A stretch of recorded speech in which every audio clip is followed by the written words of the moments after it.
परमात्मा परम अक्षर ब्रह्म वही सब कुछ है, वही पूजा के योग्य है, वही इष्ट रूप में मान्य है, वही पाप नाशक है, वही अविनाशी है, वही सबका धारण पोषण करता है। और उसकी भक्ति करनी चाहिए और की नहीं, और को इष्ट नहीं मानना चाहिए। कहते ये बताने वाला महात्मा तो बड़ी मुश्किल करने लगा, यहाँ इसका चाहिए, इन्होंने अर्थ गलत रखे। तो वो ये दास आपको मिल गया, पुणात्मा असंख्य युगों के बाद जोड़ लिया। तो ओम नाम के जाप का भी और अड़ंगारा और वो लिया, मन 1000 वर्ष तक तप किया। फिर कहा सृष्टि करो, पैदा कर लेता है काल, इनको एटम बम बनाता है, रिमोट इसके हाथ में रहता है। तो ये ब्रह्मांड जी ने सोचा कि ये परमात्मा पूर्ण ब्रह्म की आकाशवाणी है, तप करो। और बाद में उसको वेद मिले, वेदों में तप का प्रावधान नहीं है, तो इसने वो काल की अलग कि तप भी करो, ओम नाम का जाप करो। एक चुनक नाम का ऋषि था, उसने बहुत ज्ञानी आत्मा था, ब्रह्म पुजा काल का पुजारी था।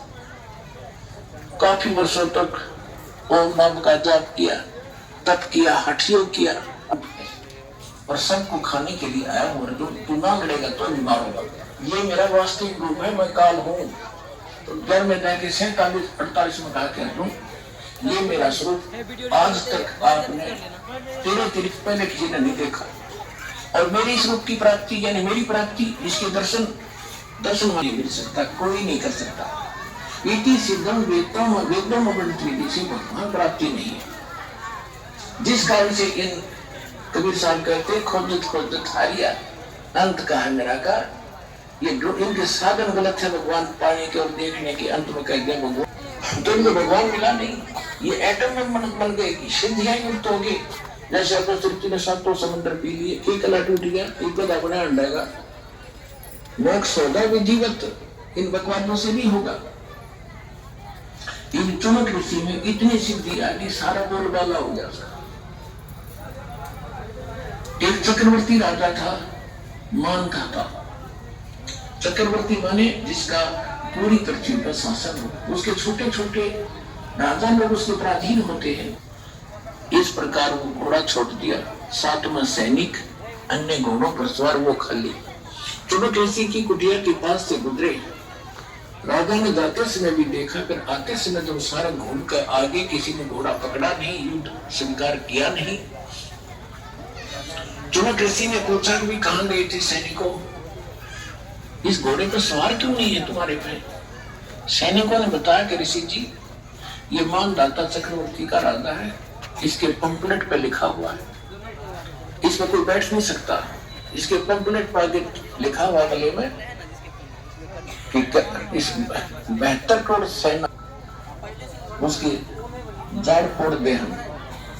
अब ऋषि ने सोचा कि राजा का विमान हो गया, मैं इसका विमान ठीक कर दूं। बता, रिमोट कार के हाथ में बना लिया एटम बम, पहले चुनक ऋषि, फिर रिमोट ऑन कर दिया, अब इसको करता हूँ राजा को ठीक। राजा का फील्ड अलग और साधु संता का फील्ड न्यारा, वो क्योंकि मतलब टांग रहा हूं एक दूसरे के बीच में।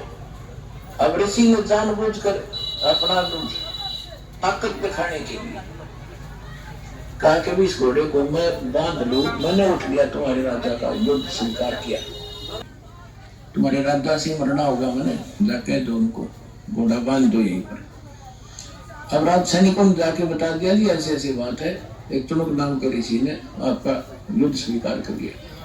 अब मंत्रीगण इकट्ठे हुए कहने लगे, राजन आज एक है। राजा ने अपनी 72 करोड़ सेना की 4 टुकड़ी बनाई, 18 करोड़ की, 1 करोड़ 18 करोड़ एक टुकड़ी भेज दी।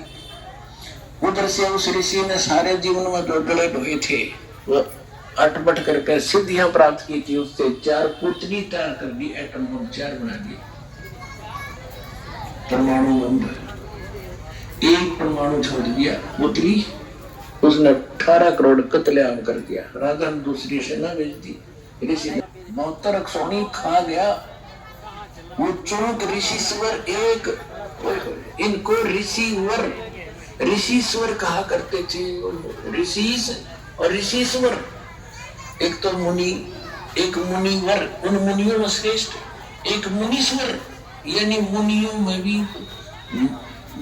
उन मुनिवरों में भी और श्रेष्ठ है, उसको मुनीश्वर कहा करते हैं। ऐसे ऋषिवर और ऋषिश्वर, जिसको ऋषिश्वर कहा करते थे, हमरा छोड़ के कर छी। उस ऋषिश्वर के ये कारनामे हैं। 72 अक्षौणी खा गया,